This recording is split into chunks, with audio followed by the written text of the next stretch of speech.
Silent sentinels, echoes of a world at war.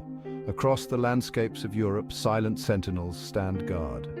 These are the bunkers of World War II, concrete reminders of a conflict that engulfed the world. They are scattered across beaches, nestled in forests, and embedded within mountains. Though silent now, they speak volumes about a time of global conflict, strategic brilliance, and human resilience. These bunkers are not just military structures, they are time capsules, preserving within their depths stories of courage, fear, and the enduring spirit of those who lived through those tumultuous years. Fortress Europe, building for a storm. As the dark clouds of war gathered over Europe, the continent braced itself for an unprecedented conflict.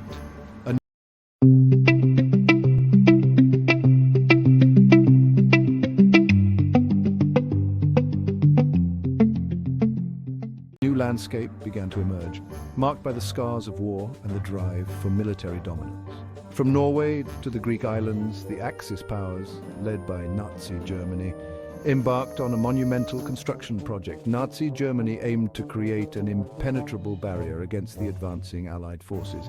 This was the creation of Fortress Europe, a network of fortifications designed to repel any Allied invasion. Millions of tons of concrete and steel were poured into bunkers, gun emplacements, and anti-tank obstacles.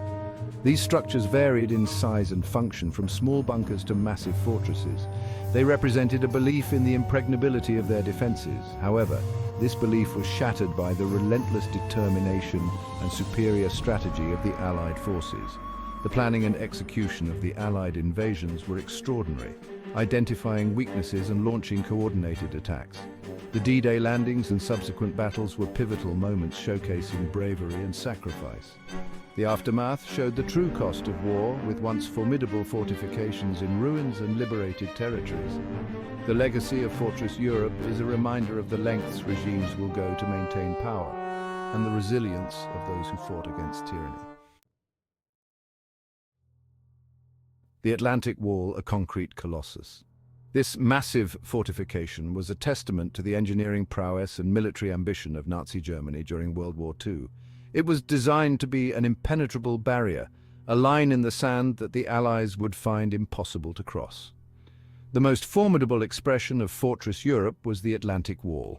This extensive network of defenses was intended to protect Nazi-occupied Europe from an anticipated Allied invasion. Stretching for over 1,600 miles along the western coastline, it was one of the largest military construction projects in human history. This formidable barrier consisted of thousands of bunkers, each one a small fortress in its own right.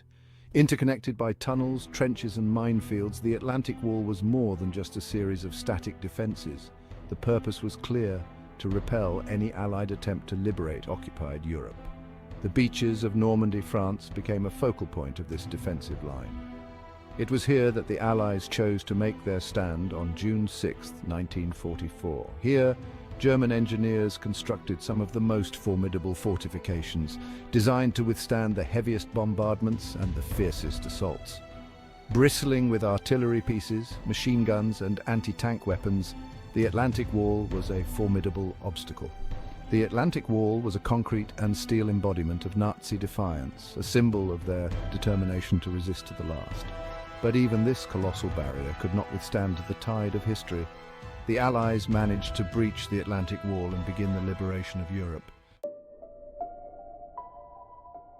Secrets of the underground life and death below. Within the depths of these concrete behemoths, a hidden world existed. These bunkers, often buried deep beneath the earth, were designed to withstand the most brutal of attacks. They were a testament to human ingenuity and resilience, built to protect and sustain life, even in the harshest conditions. Bunkers were more than just defensive positions. They were self-contained ecosystems where soldiers lived for weeks, even months at a time. These living quarters, though cramped and Spartan, were a sanctuary from the chaos above. Soldiers slept in narrow bunks, shared communal spaces, and found ways to maintain a semblance of normalcy amidst the war. Ventilation systems pumped in fresh air, while generators provided vital electricity. These systems were the lifeblood of the bunkers, ensuring that the air remained breathable and that essential equipment could function. Without them, the bunkers would have been uninhabitable, turning from a refuge into a tomb. Escape tunnels offered a desperate chance of survival in case of attack. These tunnels were often narrow and winding, designed to be difficult for enemies to navigate. They were a last resort, a final lifeline for those trapped inside. The knowledge of their existence provided a small measure of hope in an otherwise dire situation. Some bunkers housed sophisticated communication equipment, allowing commanders to coordinate their defenses. These communication rooms were the nerve centers of the bunkers, filled with radios, telegraphs, and other devices that kept the lines of communication open. They were crucial for relaying orders, receiving intelligence, and maintaining contact with the outside world. Others contained medical bays, kitchens, and even makeshift chapels. The medical bays were equipped to handle a range of injuries, from minor wounds to life-threatening conditions. Kitchens provided the sustenance needed to keep soldiers going, while chapels offered a place for spiritual solace and reflection. These facilities were essential for maintaining the physical and mental well-being of those living underground. Life underground was claustrophobic and tense, a constant reminder of the ever-present danger. The walls seemed to close in, and the air was thick with the scent of fear and anticipation. Every creak and groan of the bunker was a reminder of the precariousness of their situation. Yet, amidst the tension, there was also camaraderie and a shared sense of purpose. The soldiers relied on each other for support, forming bonds that would last a lifetime. In the end, these bunkers were not just structures of concrete and steel. They were a testament to the human spirit's ability to endure and persevere in the face of unimaginable adversity.